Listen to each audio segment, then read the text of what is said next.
Is Tadej Pogačar truly the unbeatable champion we've seen dominating the cycling world, or is there a deeper side to his success that's starting to emerge?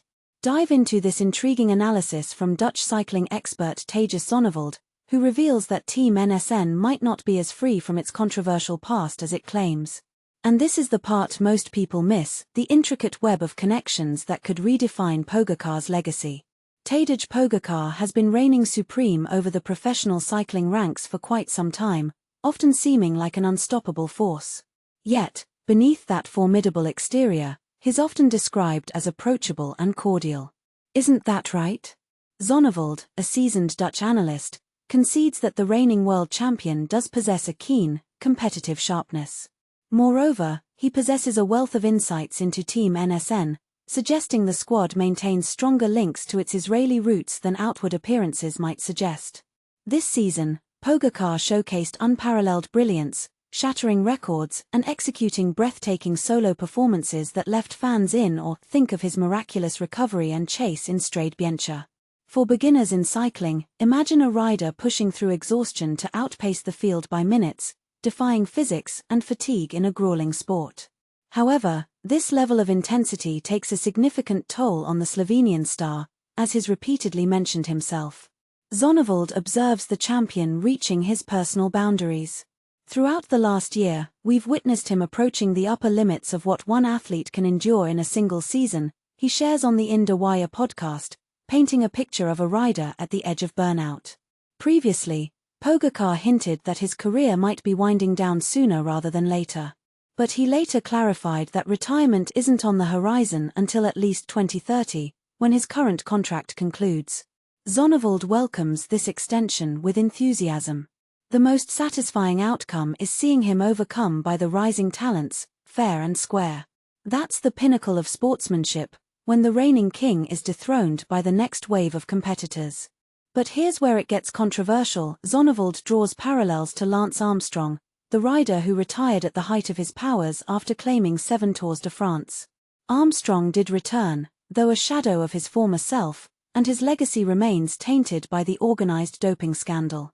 Zonneveld doesn't foresee a similar downfall for Pogačar, yet he notes the Slovenian can reveal a fiercer side occasionally, like a wolf baring its teeth.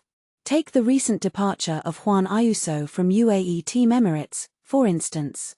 Zonneveld believes Pogačar played a pivotal role in that exit, and he doesn't mince words. What Pogačar did with Ayuso crossed a line, he declares. The 4-time Tour de France victor might appear mild-mannered, but Zonneveld highlights a burgeoning ego. In the last couple of years, we've seen that ego emerge prominently. Yet, when stacked against Armstrong, there's simply no contest. Pogačar operates on a completely different level, free from those dark clouds. This raises a provocative question. Is a strong ego a necessary trait for greatness in elite sports, or does it risk alienating teammates and tarnishing reputations? Shifting gears, Zonneveld casts doubt on Team NSN's proclaimed fresh start. The team, formerly known as Israel Air Premier Tech, shed its Israeli sponsors and rebranded under Swiss backing, with owner Sylvan stepping away. This move was ostensibly to distance itself from the intense scrutiny surrounding its origins. A clean slate, you might think. Not so fast. Zonneveld remains skeptical, particularly eyeing the new sponsor NSN, established by soccer legend Andrés Iniesta. It's highly unlikely that Iniesta's group has the financial muscle to fully fund sponsorship on this scale, he explains. It seems Adams retains deep connections through a Swiss investment bank, with his investment in the team likely flowing indirectly via that institution. For those new to the business side of cycling, think of it like a corporate reshuffle where the original owner disguises their involvement to sidestep bad press, a strategy that's common in high-stakes industries but often scrutinized for transparency. This development spells potential trouble for former team manager Derek G. After parting ways with Israel Air Premier Tech, G faced a hefty lawsuit from the team claiming damages. With the new sponsors aboard, his position weakens considerably. Securing a fresh sponsor so late in the game is an uphill battle, especially for a team under such intense public and media spotlight, Zonneveld points out.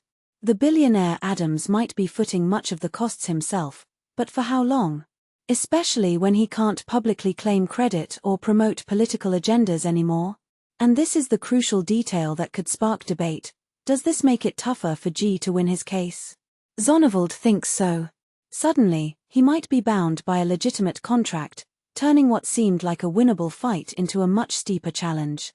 What do you think? Should athletes like Pogacar be held accountable for team dynamics and egos in the same way as past scandals? Is Team NSN's rebrand truly a clean break, or just a clever facade? Share your thoughts in the comments below. Do you agree with Zonneveld's take, or see it differently? Let's discuss.